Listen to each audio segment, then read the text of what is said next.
Every day, people keep asking the same question, and rightfully so, may I add. And that is Starfield dead? Has Bethesda completely abandoned the franchise? And I know, there's gonna be like those two or three hardcore Bethesda fanboys that are gonna say, Starfield's actually doing better than ever. Oh, better than ever, you say? Let's actually look at the Steam charts. Steam DB Starfield. Let's look. Let's take a look, shall we? Okay. Oh my man, it's really looking good. I'm gonna share the screen rate a little bit. There we go. Ho ho man! A whopping 2.7k people in game with an average of nothing and a maximum average of literally nothing. That is impressive. That is truly impressive. Okay, this is this is not a 1% retention, by the way, boys. This is not. This is currently a 0.78 ish percent retention rate for players. That is abysmal. Okay, even Diablo 4 would not be happy with these numbers, and Diablo 4 is happy with anything that's even negative at this point about it because no one cares any longer.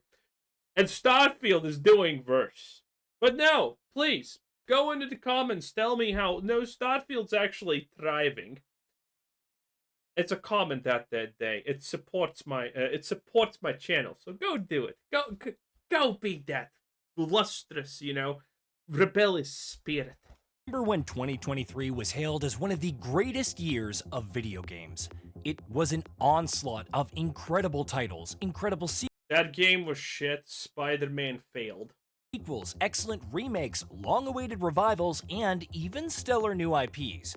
Choosing the best Am I the only one who doesn't remember what happened in 2023? I feel that year wasn't actually that good. among them is always difficult, but one title stood out: Bethesda Game Studios' Starfield. Motion blur.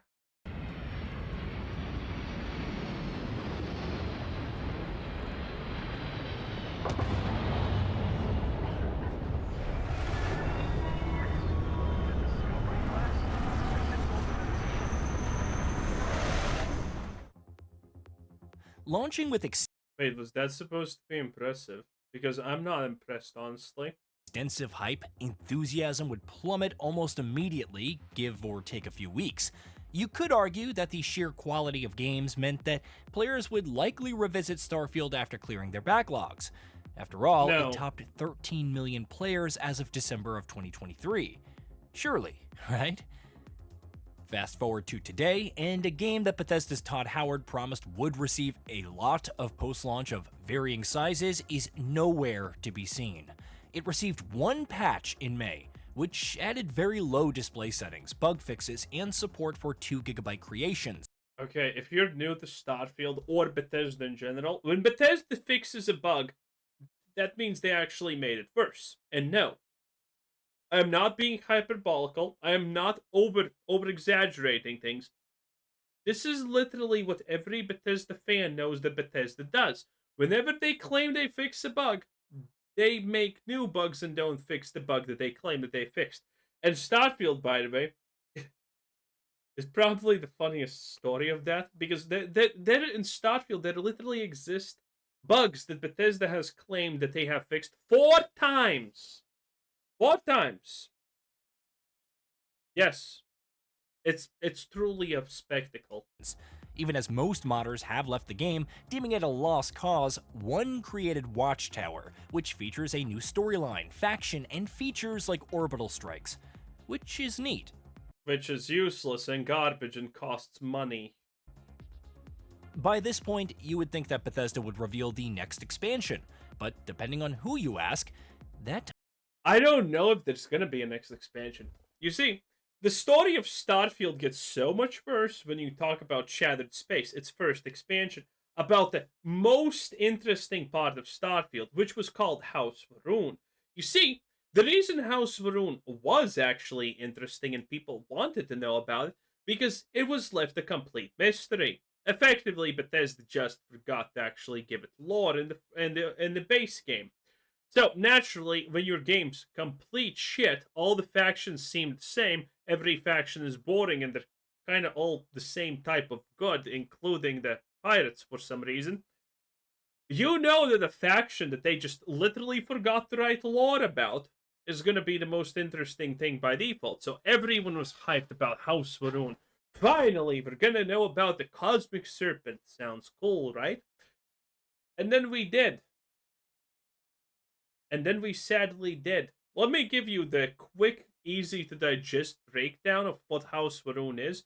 And I swear to God, I am not making this shit up. House Varun is a bunch of individuals, humans, who went off in a different part of space to fuck off and do God knows what. And then for some reason they became socially autistic. Again, I'm not even making this up. In House Varun, they poorly understand human emotions somehow, even though they're normal humans considering everything. And their culture literally is based around the fact that if you don't like someone, you can just kill them in honorable one-on-one combat, no rules needed, and you get to take their shit. And that society somehow functions and works, by the way. Second of all, because that's already not unique and quirky enough by Bethesda standards, they needed to make House Varun stand out. And the way that they stand out is by having tattoos. Ridiculously large, nonsensical, blatantly retarded facial tattoos and whatnot. What is the explanation for these tattoos? There is none. There is none. They just needed to look different, so they decided to tattoo their eye fucking lids. There you go. That's House Varun, okay? The Great Serpent, by the way, no one even knows what that shit is about, okay? They have religious zealots, and as we know from real life, because we're not idiots, when the religious zealots emerge, the first thing they do is not kill their neighbor. Well, actually, they do kill their neighbors, but neighbors in the localized sense. So, if House Varun has zealots and extremists, House Varun would be literally only zealots and extremists who would want to kill you always, because the first place that the zealots and extremists take over is the most localized area, aka pretty much their neighborhood. So that doesn't make sense. Nothing about it, by the way, makes sense. You get introduced to House Varun and they say, I don't trust you because you're not socially retarded. And then you need to do a trial for, roughly 30 seconds, and then you're their chosen one. Again, not even making this up. You do a 30-second trial, and congratulations. You are now the chosen one. Absolute cinema. Time's already passed. During the Summer of Gaming at Xbox's own showcase, there was barely any word about Starfield. Heck, Phil Spencer didn't even promise anything for it next year. There could very well be something at Gamescom. That is because the House Varun expansion, Shattered Space, which was, by the way, given to free to people, because Bethesda and Microsoft already expected a disaster. Most likely, that is that is what I go with, because it makes sense. They expected a disaster, so they give the expansion for free for people who pre-ordered this shit. And even with all of those pre-orders and everything, Shattered Space was played by roughly 2% of the highest peak player base. Which is, 2 times, well, roughly almost 3 times larger than the current roughly 8% player base that's left playing this absolute atrocity. But still, the average retention rate for an expansion when people come back is expected to be between 25 and 50%. Bethesda pulled off a cold, hard, roughly 2, if we're being generous, percent retention rate. That is ridiculously bad. Okay? If their second expansion, if their second expansion does not cost roughly in the ballpark of $50K to make, it's not a return on investment.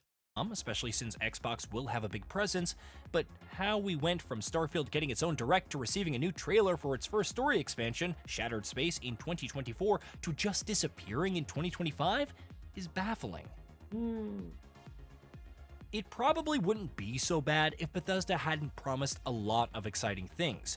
If Todd Howard hadn't promised some big beats for this year. You understand that Todd Howard and Xbox literally came out and said, "Man, Shattered Space was kind of not that great, but it would have been such an amazing expansion. It would have been massive if we just let the buggy for Shattered Space. If we just did that, it would have all been good." Unironically, that's their legit opinion. These people are delusional. Or that the studio is more or less targeting annual expansions. There would probably be fewer expectations that something is supposed to happen this year, beyond the rumored PS5 port announcement. While this doesn't outright confirm its second expansion for 2025, Howard did confirm there would be another after Shattered Space. Introducing a new IP is always a treacherous affair.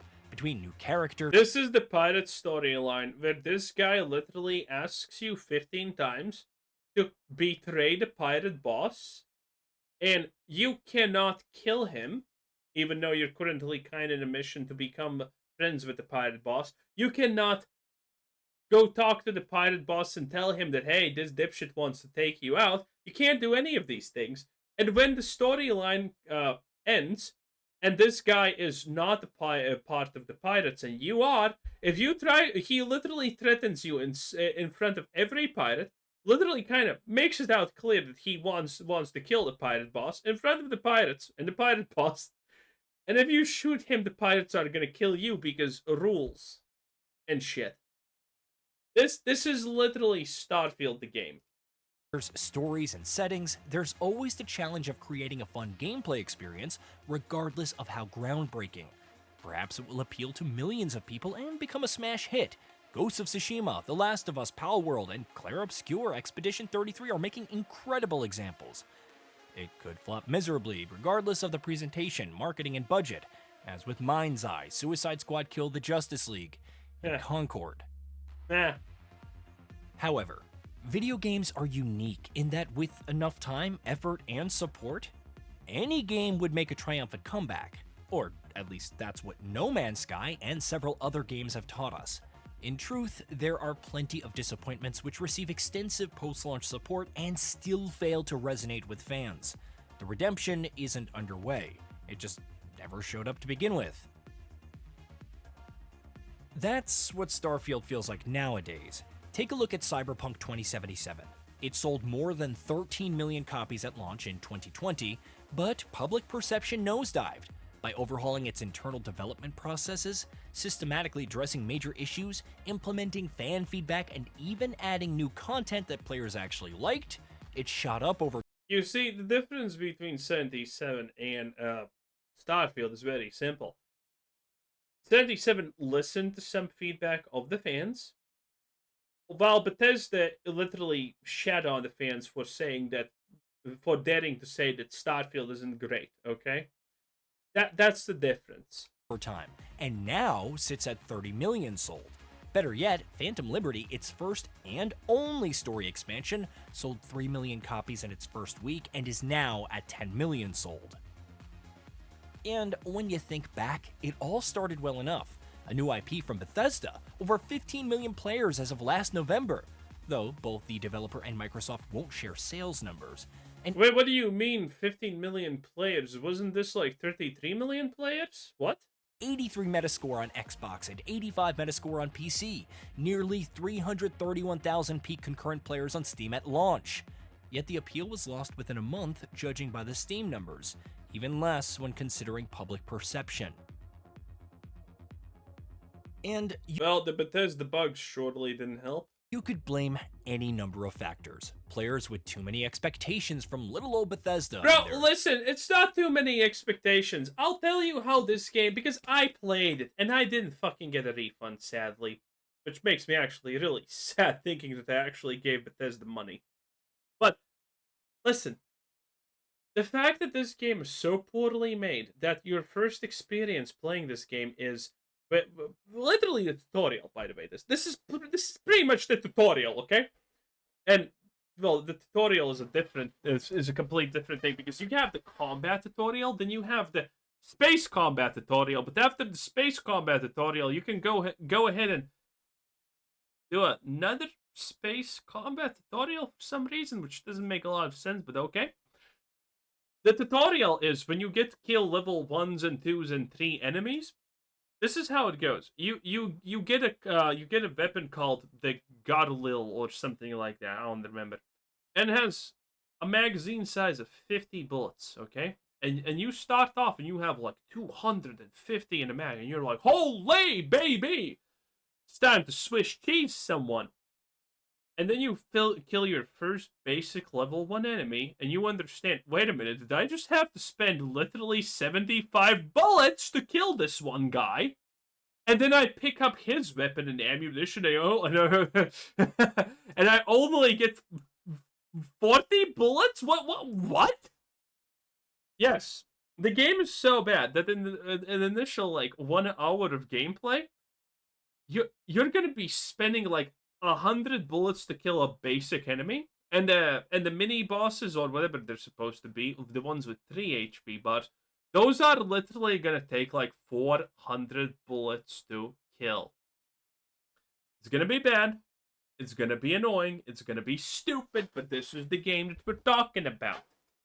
A little creation engine that could, too. Several other better games around the same time. But at the root of all of Bethesda's nightmares, the blame probably lies squarely on the game itself, according to some players. The more you delve into its extensive universe, the more lacking in substance it feels, as exemplified by the same randomly generated base and event for the upteen time. Companions and their quests felt insubstantial. Factions, a highlight of Bethesda titles, were Yes, the companions in those quests were dumb because all the companions were literally the same lawful good type of person. nonsensical, and even if the narrative hasn't been the company's strong suit for a long while, And that's probably a woman with a beard, but yeah, that's normal for Bethesda. Starfield was especially underwhelming. When the premise, gameplay, characters, and world offer a solid foundation, as with Cyberpunk 2077, there's some hope for redemption. It doesn't But have when bullets. so much of Starfield is inherently something some fans just don't like, what other recourse is there? The argument that modders will fix it died before it even got off the ground. Shattered Space, meant to be a big step forward, was also a massive flop. Simply adding more content won't help either. With Microsoft allegedly planning to lay off extensive numbers of employees from its Xbox division, which may or may not be true by the time this goes live, part of me is worried that the company will cut its losses. But they still have that golden goose known as the Elder Scrolls 6. But it wouldn't surprise me if there are redundancies and a shifting of resources. I mean, listen, at the end of the day, Starfield is not canceled. It's still kind of dead, but Microsoft doesn't want to do anything. Bethesda has been a giant money pit of sadness for them. The new Elder Scrolls Oblivion remaster literally proves that old Bethesda was actually good, and the modern one is just shit. So, Starfield is literally canceled. It is pretty much as dead as these types of games can be. Maybe it's gonna get an expansion. Maybe in 3 years there's gonna be Starfield 2 or whatever. It's not gonna matter. No one's hyped, and the franchise is already on life support. No, they won't actually cancel it. No, they won't stop the sales of it. It's still free money at this point for Bethesda for just having it. Well, technically it's a loss, but you get the point. Starfield is dead. It is unironically 100% dead. Resources away from Starfield. It may have already happened, considering about 6,000 employees across all departments and regions of Microsoft were laid off last May. As far as expectations go, it would be the most plausible. Then again, if Bethesda bothered to communicate anything regarding the future or what it's doing to make Starfield a worthwhile experience for those who have stuck with it, we wouldn't be in this situation. Oh, I haven't seen this in forever. This is the persuasion system, by the way, in the game. When initially I saw this, I thought, wow, this is gonna actually be really cool and good. Look at this, okay? You need to listen to the person, and then, but depending on their personality, you need to pick the right option, and get some rewards for it. And if you understand the person well enough, you're gonna be able to persuade them. And I'm like, holy shit, that actually looks so cool. I want this. This looks like a great system. It turns out it's just random. It doesn't matter if you pick the +1 or 4 or 5 option, you're just rolling the dice. It literally doesn't fucking matter what they say, what their personality is. You're just rolling hidden dice to see if you pass the check. If you do, you can literally tell someone who is a pacifist to start planning planetary annihilation and genocide, and he's gonna be like, yeah, that makes sense. It's just stupid. Such a failure. We wouldn't be in this situation. If a new expansion really is in the cards, it must deliver something that players want to experience, and it must be accompanied by a significant overhaul to the base game, according to players. Everything from top to bottom must be improved or made more enjoyable than now. Revamp some of those quests, redo the persuasion system, add some spice to the weapons, incorporate some actual fun melee combat, incorporate a new ending. Yeah, melee combat doesn't exist, by the way. It does, but it doesn't really exist. It really doesn't. Or even some new companions that players want to hang out with and get to know better. Something beyond quality of life improvements and bug fixes. Anything. To be fair, they haven't actually implemented a single working quality of life or bug fix. It just is what it is. Anyway, that was Gaming Ball 10 out of 10. I mean, Starfield is dead. What do you want me to say? Bye.